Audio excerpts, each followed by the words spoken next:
오늘 우리에게 주시는 하나님의 말씀은 고린도전서 16장 13절과 14절 말씀입니다. 고린도전서 16장 13절과 14절 말씀입니다. 하나님의 말씀을 제가 봉독하겠습니다. 깨어 믿음에 굳게 서서 남자답게 강건하라. 너희 모든 일을 사랑으로 행하라. 아멘. 본문의 말씀은 그리스도인을 향한 일반적인 권면이라고 볼 수 있습니다. 당시의 그러니까 당시 초대교회 시대에 고린도 교인들만을 향한 명령이 아니라는 거죠. 모든 세대 모든 성도에게 적용될 수 있는 명령입니다. 고린도전서를 마치는 부분에서 사도 바울은 이 편지를 아울러 권면할 필요를 느꼈죠. 편지에서 다룬 문제와 관련된 사람뿐 아니라 이 나머지 우리를 포함한 모든 성도도 귀 기울여야 하는 말씀입니다. 13절과 14절 이 말씀이 두 절로 되어 있지만 이 말씀은 5가지 명령으로 구성되어 있습니다. 우리말 성경보다 영어 성경이 좀 더 명확하게 나와 있어요. 13절은 4가지의 명령이 나열되어 있고요. 쉼표를 통해서 구분돼서 나누어져 있고 14절은 다른 하나의 독립된 문장으로 하나의 명령이 구성되어 있습니다. 그 내용을 보면은요, 깨어 이게 한 가지입니다. 그래서 영어로는 be on the alert 이렇게 돼 있어서 그게 하나이고 깨어 있으라. 그 다음에 믿음에 굳게 서서가 그 다음입니다. 그리고 남자답게가 그 다음입니다. 남자답게를 영어로 보면 act like man 이렇게 돼 있습니다. 그래서 남자처럼 행동해라. 그 다음에 강건하라, 강해라. 그리고 14절이 따로 하나의 문장으로 너희가 행하는 모든 것이 반드시 사랑 안에서 되도록 해라. 이렇게 영어로는 되어져 있습니다. 이 명령들은 제가 볼 때 우리가 해야 될 전부가 아닐까. 제가 성경을 사사시 비교 대조해 보진 않았지만 저희가 해야 될, 우리가 이 사람 편에서 해야 될 명령의 거의 전부가 아닐까라는 생각을 해봤습니다. 신앙을 갖고 있는 사람들이 종종 극단적인 생각을 갖는 경우가 있는데요. 하나님 없이 모든 일을 내가 스스로 책임져야 된다는 생각을 하는 편이 하나가 있겠고요. 혹은 모든 일을 하나님이 하신다고 생각해서 아무 일도 하지 않는 경우, 이렇게 극단적인 2가지 경우가 있을 수 있겠죠. 근데 많은 경우가 전자에 속한 것 같습니다. 그러니까 하나님은 없이 내가 모든 일을 책임져야 된다 생각하는 것 같아요. 일부가 후자에 속하죠. 근데 후자의 경우도 믿음의 고백은 아니죠. 그 전자의 경우에 내가 모든 것에 대한 결과를 책임져야 된다라고 생각하는 경우에 자기 행동과 결정이 절대적으로 중요하다 보니까 과도하게 긴장하게 되죠. 긴장하게 되면 쉽게 화내고 짜증을 내게 됩니다. 결과가 예상과 다를 때는 또 과도한 책임을 느껴서 죄책감에 빠지게 되죠. 하지만 우리가 해야 될 부분이 있고 하나님께서 하시는 영역이 있습니다. 나를 돌아볼 때, 자신을 돌아볼 때 내가 해야 될 부분을 내가 지금 충실히 하고 있는가, 그것을 확인하는 것, 그것이면 충분하죠. 그래서 회개할 때는 부족한 부분만큼만 회개를 하면 됩니다. 이것을 잊지 마세요. 과도하게 회개하면 그것은 좋지 않습니다. 건강하지 않습니다. 회개할 때도 내가 회개해야 될 부분만큼만, 나의 분량을 넘어선 과도한 책임에 따른 죄책감으로 하는 회개는요, 하나님 앞에 결코 좋은 모습이 아니죠.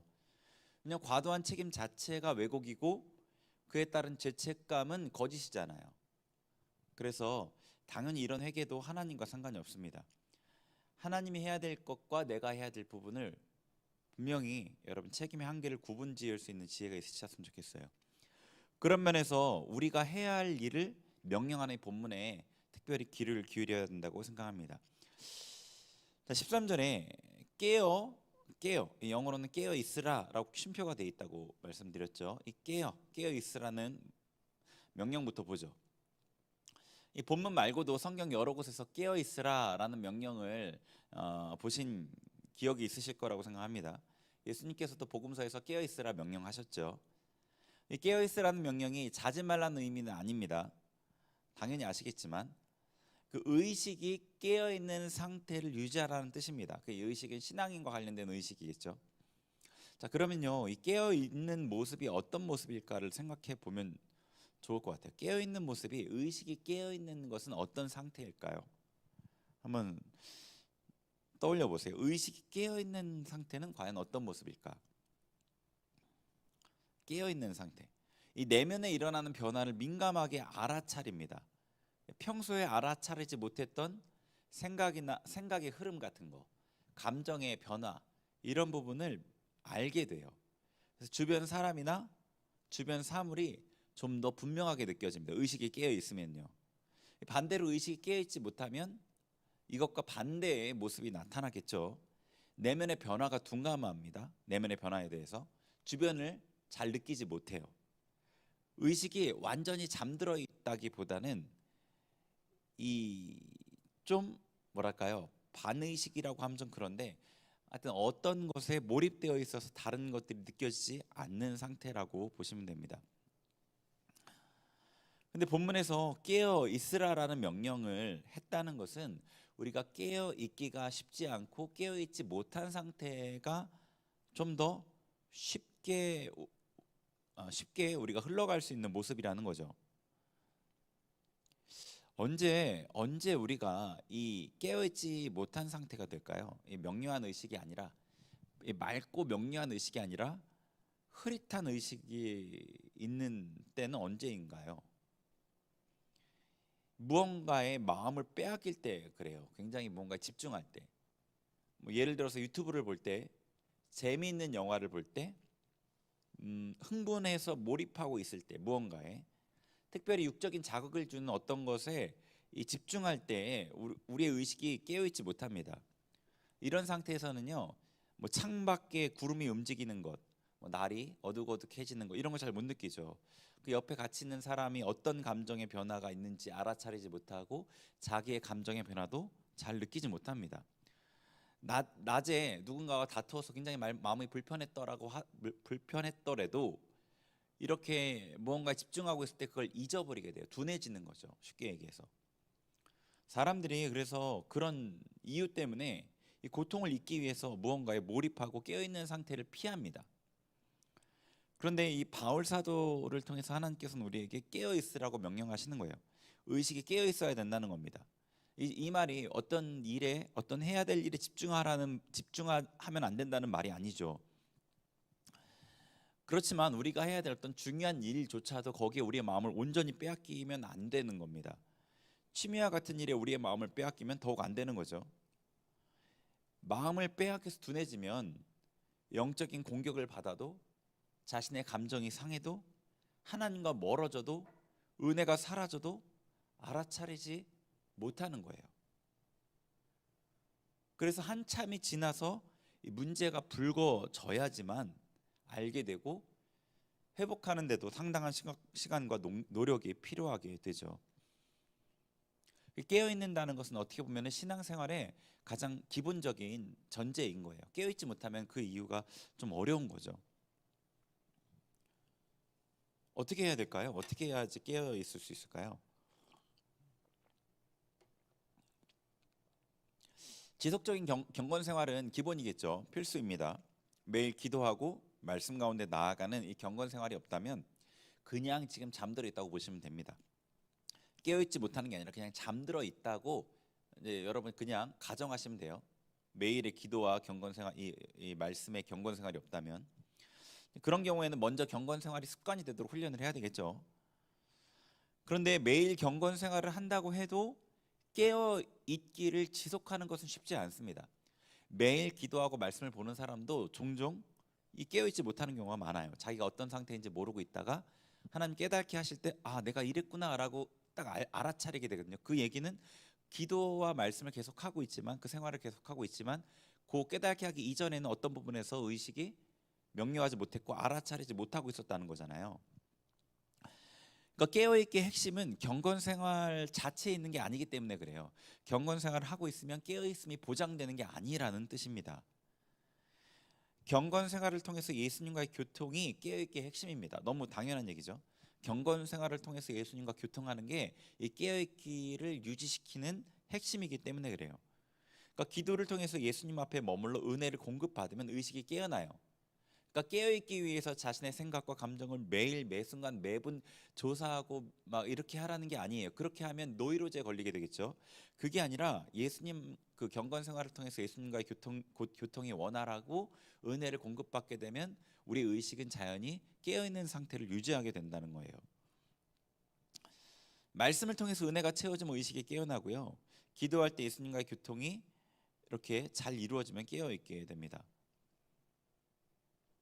이게 너무나 당연한 말이잖아요. 그래서 식상하게 들릴지 모르겠는데 이 경건 생활할 때, 기도할 때, 이럴 때 예수님과의 교통에 개의하지 않는 경우가 많은 것 같아요. 내가 예수님과 지금 교통이 잘 이루어지는가를 개의치 않고 그냥 기도를 하는 경우가 많은 것 같아요. 여러분의 기도를 점검해야 돼요. 기도의 시작부터 점검을 해야 됩니다. 물론 기도의 시작부터 교통이 잘 이루어지지 않는 경우가 많죠. 그런데 10분 하고 20분 하고 기도가 이렇게 하면 30분 기도하고 이렇게 되면 조금씩 더 분명하게 예수님이 느껴져야만 해요. 그게 안 되면 기도가 지금 의미가 없이 효과 없이 진행된다고 보시면 되거든요. 말씀을 읽을 때 처음부터 끝까지 말씀이 여러분 이 머리 위에 맴돌다가 끝난다면, 말씀이 여러분 밖에서 막 노는 것 같이 느껴진다면 이 은혜를 받지 못하는 겁니다. 방해를 받고 있는 거예요. 하나님이 여러분을 만나시길 원하고 여러분도 하나님을 만나길 원하여서 기도의 자리에 또 말씀의 자리에 섰잖아요. 근데 뭔가가 안 된다는 것은 외부적인 방해, 그러니까 내 안에 있는 외부일 수도 있겠죠. 그러니까 내가 아닌 제 3자로부터의 방해가 있다는 거예요. 기도할 때 멍해지거나 잡다한 생각이 들거나 차분히 집중하지 못한다면 방해를 받고 있는 거겠죠. 그것들을 먼저 처리해야 됩니다. 그것들을 대적하고 처리하는 것이 먼저여야 돼요. 그래서 기도와 말씀을 통해서 예수님과 교통하고 그렇게 할 때 깨어있음을 유지할 수 있는 겁니다. 마음을 뺏는 그 세상 것들에 물론 집중하지도 말아야 되겠죠. 먼저 첫 번째 우리에게 하신 명령, 그리스도인들에게 하신 명령 첫 번째가 깨어있으라입니다. 깨어있으라. 자, 두 번째를 한번 볼게요. 믿음에 굳게 서라입니다. Stand firm in the faith 이렇게 됩니다. Stand firm. 그러니까 믿음 안에 굳게 서라. 이제 firm이라는 단어를 영어 성경에서 사용했는데 단단하고 흔들림 없고 견고한 느낌을 주는 단어예요. 단어의 뜻도 그런 의미가 있는데 이 firm이라는 그 단어 자체가 그런 느낌을 줍니다. 단단하고 흔들림 없고 견고한 어떤 그런 느낌을 줍니다. 그런데 단단하게 서라라고 얘기했는데 다른 곳이 아닌 믿음에 굳게 서라고 하는 거예요. 우리가 성도건 아니건 사람들은 나름대로 가치관을 가지고 붙들고 살잖아요. 물론 어떤 팔랑귀여서 다른 이가 하는 말에 쉽게 움직이는 사람도 있지만 어떤 사람은 독불장군 같이 자기 생각을 고수하고 고치지 않고 막 하는 사람도 있죠. 믿음 안에 굳게 서라는 말은요, 믿음 안에서 절대 흔들리지 말라는 뜻이죠. 그러니까 독불장군처럼 보일지라도 믿음에 대해서는 절대 흔들리지 말라는 뜻입니다. 제 말이 독불장군이 되라는 말이 아니라 독불장군처럼 겉으로는 보일지라도 믿음 안에서는 절대 흔들리지 말라는 거죠. 그런데 이 믿음 안에 굳게 서라는 게 이 어떤 뭐랄까요? 그냥 이 모호하게 뭉뚱그려진 말씀은 아니에요. 우리가 이제 믿음이라는 건 말씀에 대한 믿음인데 우리가 하나님의 말씀이 성경 말씀을 전체를 다 믿는다고 고백하잖아요. 그런데 전체를 믿지는 못해요. 전체를 믿지 않습니다. 우리는요.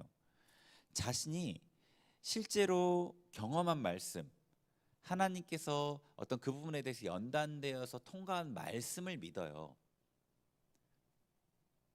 무슨 얘기인지 여러분 경험을 통해서 아실 거예요. 이 말씀 전체를 여러분 믿지 못해요. 전체를 믿으면 전체를 다 순종하겠죠. 믿는다는 것 곧 순종을 산출하거든요. 그런데 어떤 부분에 한해서 믿는 거예요. 그리고 우리가 그 말씀들을 더 많이 경험하고 하나님 경험할수록 그만큼 믿음의 분량이 커지죠. 그래서 하나님께서 여기서 우리에게 믿음 안에 굳게 서라는 이 굳게 서라는 것은 하나님을 경험한 말씀 안에서 흔들리지 말라는 그 명령이에요. 하나님이 전체 말씀을 다 믿고 그 안에 다 흔들리지 말아라라고 우리에게 그런 어떤 가능치 않은 말씀을 요구하는 게 아니라 우리가 경험한 하나님에 대해서 흔들리지 말라는 겁니다. 이스라엘 백성들이 출애굽할 때 홍해 앞에서 하나님을 불신하고 울부짖었잖아요. 밤새 울부짖었습니다. 그 부르짖었다고 표현되어 있는데 그것은 믿음으로 하는 기도가 아니죠. 불신에 의한 불안과 두려움에 의한 불신의 기도였고 하나님 기뻐하지 않으셨어요. 그들이 막 울부짖으면서 죽겠다고 아우성쳤습니다. 그런데 하나님은 그들을 책망하지도 벌하지도 않으셨어요. 모세를 통해서 홍해를 가르셨죠. 왜냐하면 10가지 재앙을 통해서 하나님이 경험했지만 아직 그 부분은 모르니까요. 애국 군대를 멸하신 하나님의 능력은 아직 이스라엘 백성이 모르고 믿을 수도 없는 그 상황을 하나님께서는 인정해 주셨기 때문이에요. 그런데 이스라엘 백성이 애굽을 홍해를 거쳐서 광야에서 하나님의 능력을 충분히 경험한 후에는 불신했을 때 그들을 징계하셨습니다.